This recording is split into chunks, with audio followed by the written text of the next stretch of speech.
jumpa lagi dengan aku, Mama Vina, di YouTube channel Karakes Family. Part 2 nih guys. Karena durasinya per 1 nggak boleh panjang, jadi aku bagi jadi part 1 dan part 2. Kali ini aku bakalan lanjutin jawabin pertanyaan-pertanyaan kalian terkait kursus bahasa Inggris dan kursus di Australia pada umumnya. Halo Kak, Assalamualaikum, salam kenal, boleh tanya nggak?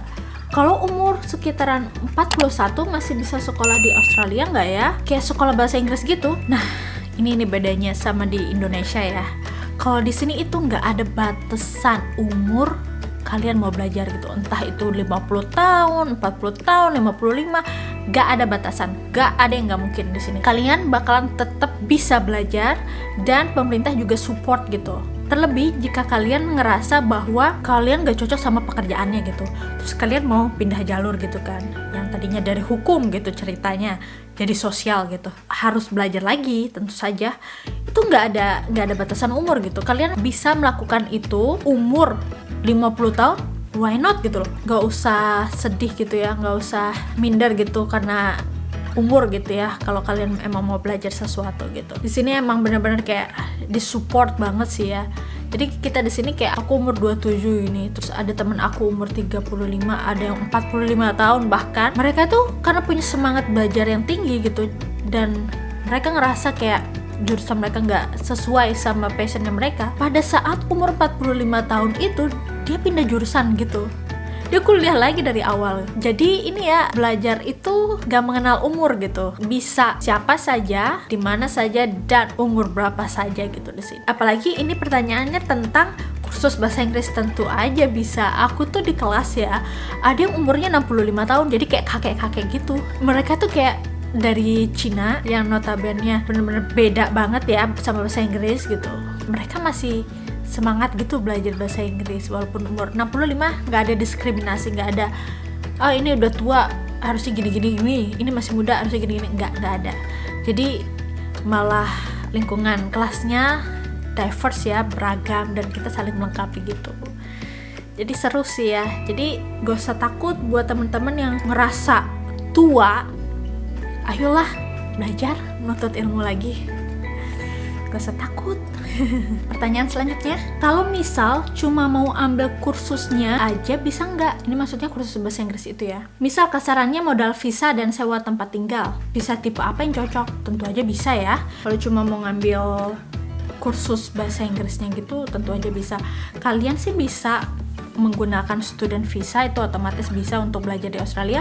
Dan kamu juga bisa dengan visitor visa ya, sejenis turis visa, tapi hanya diperbolehkan melakukan pembelajaran itu selama 3 bulan gitu. Karena setelah 3 bulan tinggal di Australia, kalian harus balik lagi ke negara asal. Dan dengan visa tersebut, visa yang udah aku mention sebelumnya, itu kembali lagi, kalau kamu student tanpa beasiswa, otomatis kamu harus bayar dengan international student fee. Pertanyaan selanjutnya, Kak, kalau ambil TAFE bahasa Inggris di Australia, pada saat apply visa studentnya apakah harus punya IELTS? Setahu aku untuk apply visa student itu sendiri dibutuhkan sertifikat bahasa Inggris ya. Untuk bandnya, untuk berapa skor yang harus diraih itu aku kurang paham gitu, karena itu beda-beda ya, setiap tahun juga beda gitu. Next, pertanyaan selanjutnya, Kak, gimana caranya ELICOS student lanjut kerja di sana? ELICOS itu kan kursus bahasa Inggris yang tadi under student visa itu ya. Jadi kan tujuannya ke sini itu buat sekolah gitu ya, buat sekolah tujuan utamanya gitu. Bekerja bisa kok, student ELICOS itu bisa bekerja kok, karena under student visa ya, dimana kalian diperbolehkan untuk melakukan pekerjaan tapi under hours tertentu ya. Contoh 2 minggu itu, kalau peraturan yang dulu nggak boleh lebih dari 40 jam ya, tapi kalau peraturan sekarang ya sampai 2023 kalau nggak salah, itu 2 minggu boleh melebihi 40 jam. Dalam arti kalian part time ya, karena tujuan kesini kan student ya, jadi harus belajar yang utama dan bekerja itu harus menjadi sampingan. Jadi kalian boleh apply part time job. Lanjut, Kak, lulusan SMA terus ngambil kursus bahasa Inggris di Australia bisa nggak Kak? Ya bisa banget dong. Kalian lulusan SMP, SMA SD bahkan kalau mau ngambil kursus bahasa Inggris di Australia itu bisa banget gitu. Tapi kalian kudu apply student visa tentunya. Next, Kak, aku mau apply visa student. Tapi apakah bisa ambil kursus dan bukan kuliah di kampus? Tentu aja bisa.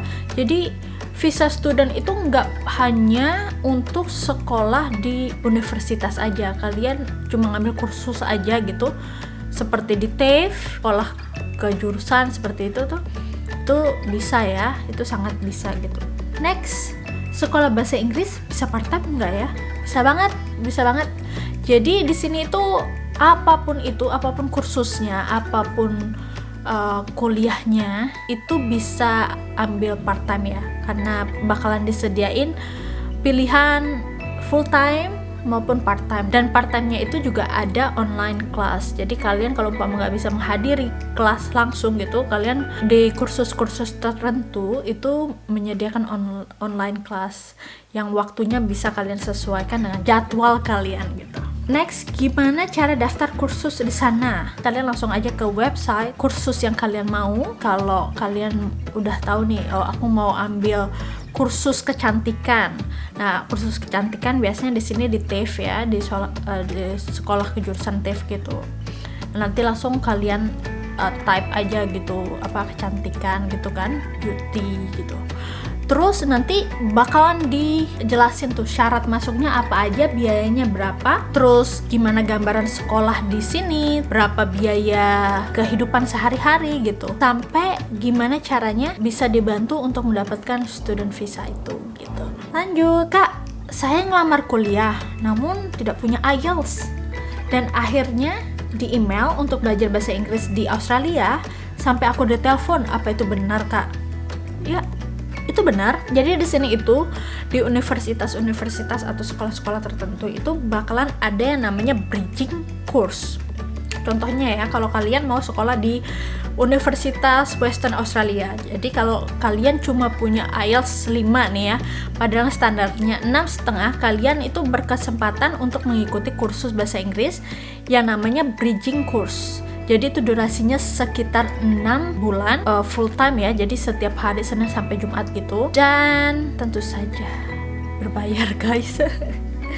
Berbayar gitu. Jadi kalau kalian cuma punya skor 5 nih ya di IELTS gitu, overall 5 gitu, kalian itu wajib ikut 6 bulan sebelum kuliah kalian dimulai gitu. Tapi kalau kalian udah punya skor 6, kalian bisa aja cukup untuk mengikuti 3 bulan kursus gitu. Budgetnya itu tergantung dari universitas masing-masing. Kalau yang tadi, karena aku ambil contohnya Universitas Western Australia, itu budgetnya dari $3.000 Australia sampai $5.000 Australia. Itu depending jangka waktu kalian yang 6 bulan ataupun 3 bulan gitu.